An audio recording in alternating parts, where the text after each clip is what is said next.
এই মানি ব্যাগটা আপনার অফিসের টেবিলের নিচ থেকে পাইছি। এটা কার মানি ব্যাগ হইতে পারে? বস, আপনার বন্ধু সানি আছে না, এটা উনার মানি ব্যাগ। মানি ব্যাগে দেখলে উনার একটা ছবি আছে, আবার ৬,০০০ টাকাও আছে। আচ্ছা ঠিক আছে, আমি আরে এখনই ফোন দিতেছি। হ্যালো সানি। হ্যালো, আরে বন্ধু আমি তোর ফোন দিতাম হইছিলাম। আমি না ভুলে আমার মানি ব্যাগটা তোর অফিসে ফালাইয়া পড়ছি। তুই মানি ব্যাগটা সাবধানে রাখিস, এটার ভিতরে ১৩,০০০ টাকা আছে। আমি ওখানে আইতেছি। আচ্ছা ঠিক আছে, তুই আয়।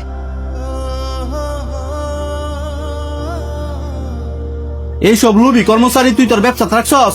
তোর কাঁচা টিয়া প্রতিদিন কত টিয়া মারে চাই হিসাব আছে? চুপ করে থাইস না।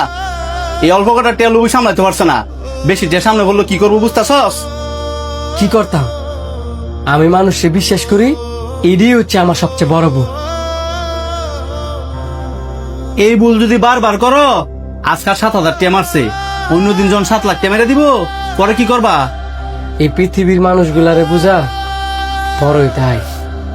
হ্যার জায়গার তো অন্য কেউ থাকতে পারতো, কারণ আমি যদি কেউ বিশ্বাস করি আর হ্যাঁ যদি আমার বিশ্বাসের মর্যাদা ভাঙে, এনে আমি কি করতাম ভাই?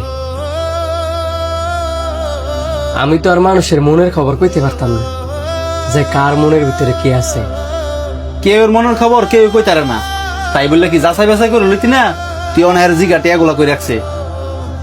তুমি যাও, তোমার লগে আমি পরে কথা হইতেছি।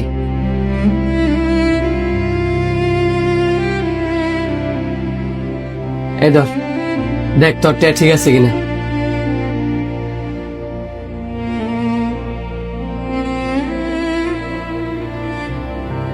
৳১৩,০০০ টাকা? তুই যা কইছস তাই তো আছে। কেরে, টিয়া কি কম আছে নাকি? আরে না, বরঞ্চ আরো বেশি আছে। বেশি আছে মানে? আরে আমার মানি ব্যাগে ১৩,০০০ টাকা আসছিল ঠিকই, কিন্তু আমার কাছ থেকে একজনের ৭,০০০ টাকা এখানে আসছিল। ওইটা যে আমি দিয়ে দিছি, আমার খেয়াল আসছিল না, যে কারণে আমি তোরে কইছি আমার মানি ব্যাগে ১৩,০০০ টাকা আছে।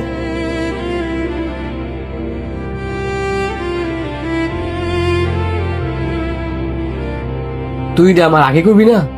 আরে বাবা, আমি তো তোরে কইলামই, আমার খেয়াল আসছিল না। পরে ভাবলাম আমি তো তোরে নাইতাছি, সরাসরি কোন যাবো না। কিন্তু এনে বাকি ৭,০০০ টাকা আইলো করতে, থার কত তো ৬,০০০। চুপ করে থাইস না। এই অল্প কটা টিয়া লুবি সামলাইতে পারছ না, বেশি টিয়া সামনে বললো কি করবো বুঝতেছস? কি করতাম? আমি মানুষে বিশ্বাস করি, এটাই হচ্ছে আমার সবচেয়ে বড় ভুল। আরে বাবা, আমি তো তোর দূরের কেউ আসছিলাম না, না যাই না না বুঝা, তাও এইভাবে ভুল বুঝা উচিত? দেখ, আমি চাইছি না সামান্য কয়টা টের লেগে আমগো বন্ধুত্বের মধ্যে কোনো ভুল বুঝাবুঝি। আর আমি এটাও চাইছি না যে আমার কোন স্টাফ রে তুই সুরের চোখে দাস। তুই আসলে ভালো একজন মানুষ, সবার সম্মান রক্ষা করার চেষ্টা করছিস।